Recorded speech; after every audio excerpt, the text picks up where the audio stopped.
Yahoo! Hello mga masters at mga ka-G!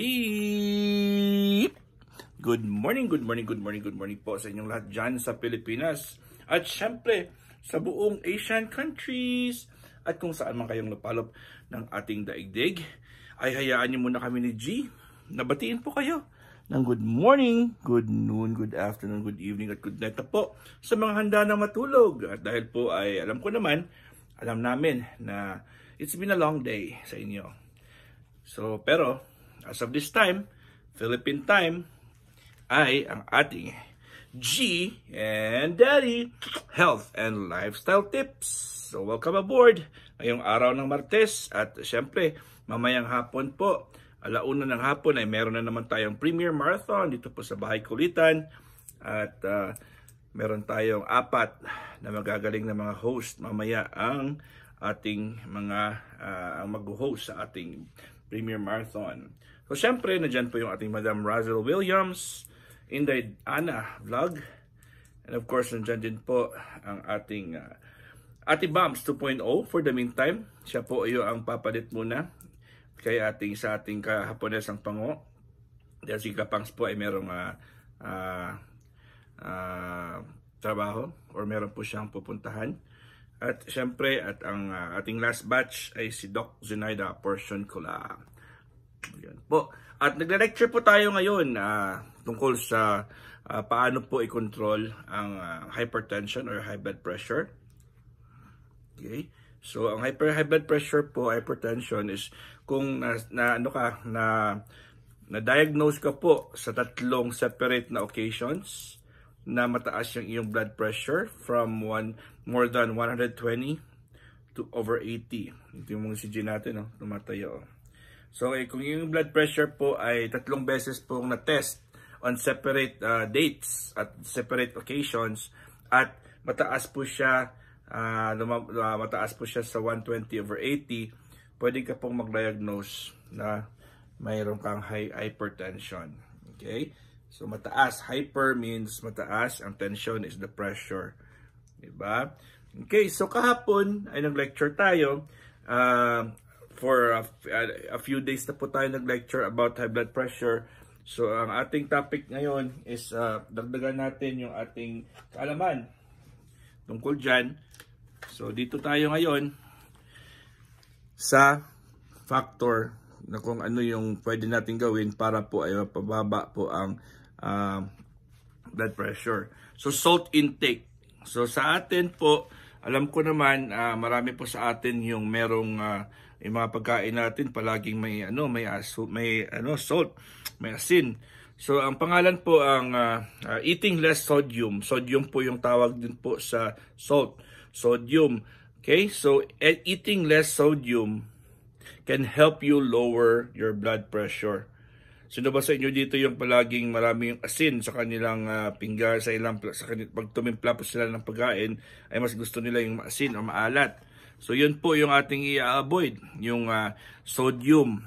Okay? So, sodium is a component of table salt. So, yung mga asin po na ginagamit natin sa ating mesa ay yun po yung tinatawag na sodium. Okay? So, also known as sodium chloride. Okay? NaCl po, yung chemical compound po yun. Yan. NaCl or sodium chloride. It is also common addition to many packaged and processed foods like syempre, alam na naman natin yung canned goods. Halos lahat ng mga canned goods po ay mayroong salt. Yung aking G naman po ay makulit. Siya po ay nandito po sa aking buong katawan. Sakit. So, bago yung t-shirt ko, butas-butas na naman yung t-shirt ni Daddy.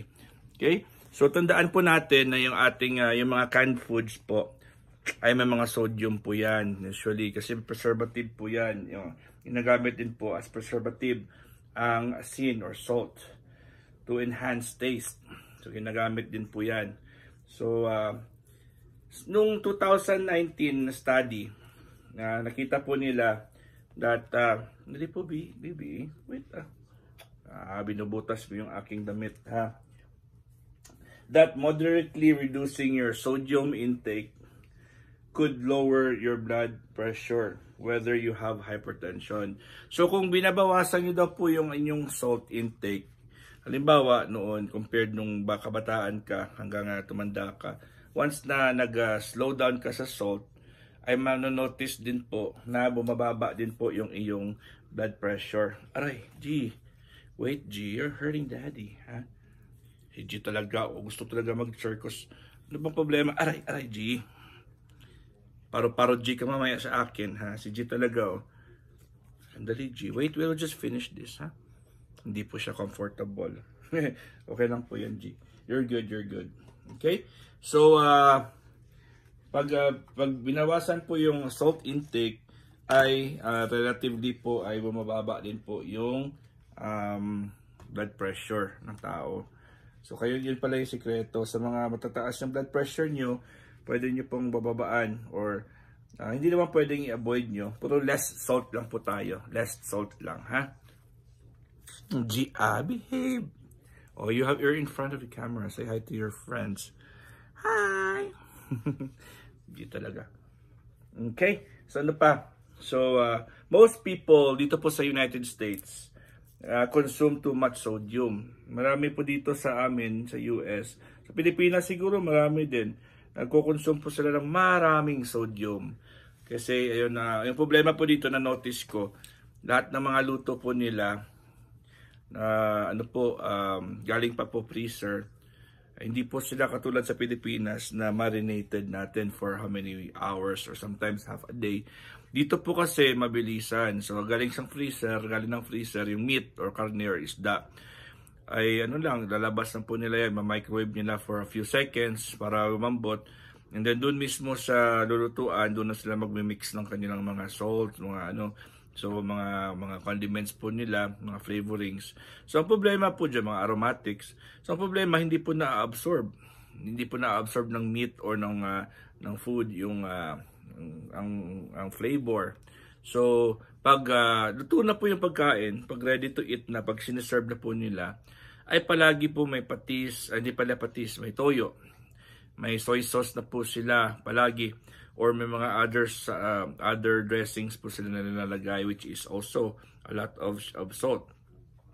So compared po sa atin sa Pilipinas or sa Asian countries na minamarinate natin, so yung flavor talaga ng kinakain natin ay ayun, malalasahan talaga natin, lumalabas talaga ang flavor. Pero dito parang walang flavor kasi mabilisan lang yung luto nila. Hindi na talaga ma-absorb. Okay, so dito mapipilitan ka talaga na maglagay ng mga soy sauce or mga other flavorings. Okay? So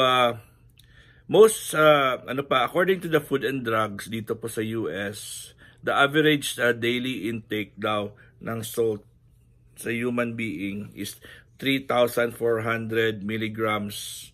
48% higher than the recommended limit. Dito sa yung limit natin is hindi dapat sobra dyan.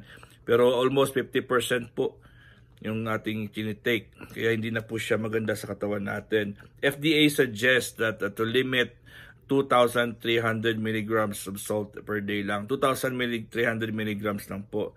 Yung mga tao po, tayo, usually, ay nag-i-exceed tayo ng 48%. So instead that 2,300 milligrams a day lang, yung ating tinitake po ay 3,400 or more. So that's 48% up, more. Okay? Or about, alam nyo ba, yung 2,300 milligrams na yun is about 1 teaspoon. 1 teaspoon lang po per day. Pero syempre, hindi na natin akalain, breakfast, lunch, and dinner, dumadagdag pa tayo ng asin or mga pagkain natin ay sobrang maalat. Okay? So for people ages 14 years old up, from 14 years old up, ang sabi, yun ang ating limit is 1 teaspoon. Ang pwede nating sa isang araw, 2,300 milligrams per day lang po. As much as possible, lower than that is okay. The World Health Organization suggests an even lower limit of 2,000 na lang. So instead of 2,300, 2,000 na lang daw sabi ng the World Health Organization. 2,300 na lang. At 2,000 na lang daw. Okay? The American Health Association naman recommends lower still, 1.5 na lang daw. So kailangan po lower. Kung meron ka na pong high blood pressure, syempre mas maliit pa sa isang kutsarita yung pwede natin sa isang araw. So kung pwede po ay 1/4 na lang ng kutsarita. Hindi naman pwede pong baliwalain yung salt. Hindi pwedeng walang salt kasi yung pinagpapawis din tayo. So every time na pinapawisan tayo ay nawawalan din tayo ng asin. Okay? So ano pa po yung ating pwede?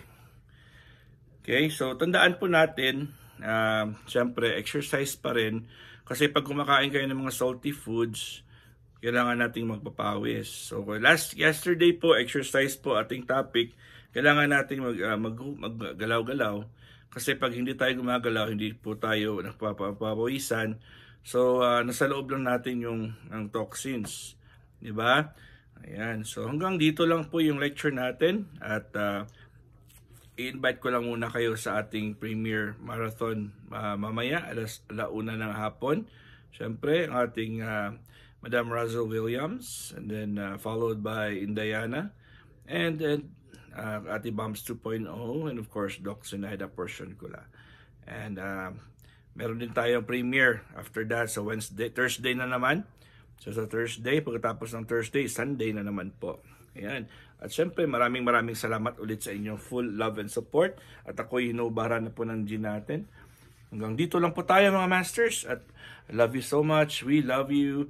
From my family to yours. Thank you so much. And I hope po ay nagbe-benefit po kayo sa ating G and Daddy health and lifestyle tips. So, there's some more topics na pwede nating i-discuss.